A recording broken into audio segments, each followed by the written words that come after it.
تطہیرا، بے شک اللہ تبارک و تعالیٰ نے یہ عدل سے ارادہ فرما لیا ہے اور اللہ تعالیٰ کا یہ فیصلہ ہے کہ اللہ تعالیٰ اہل بیت پاک سے کلیتاً نجاست کو دور رکھے گا، وَيُطَهِّرَكُمْ تَطْهِيرًا،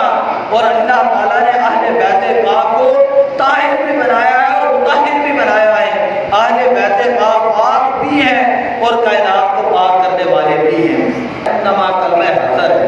اللہ تعالیٰ نے اہل بیت حسر حسار سے ہے، تو اس کا مطلب یہ ہے اللہ تعالیٰ نے اہل بیت پاک کے ارد گرد ایک دائرہ لگا دیا ہے، جس کا مطلب یہ ہے کہ دنیا جہاں کی کوئی ناپاکی جو ہے وہ اہل بیت پاک کے ساتھ اٹیچ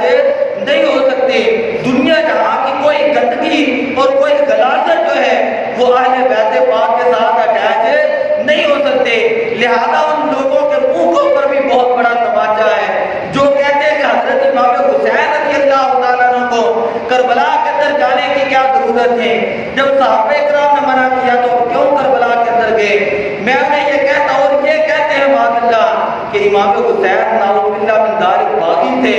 اور یزید جو اس کو حق کے اوپر شمار کرتے ہیں، تو میں کہتا ہوں تمہارا یہ اعتراض امام حسین کی طرف نہیں ہے بلکہ تمہارا یہ اعتراض اللہ کے قرآن کی طرف ہے، اللہ کی ذات کی طرف ہے۔ اللہ تعالیٰ نے خود فرما رہا ہے انما یرید اللہ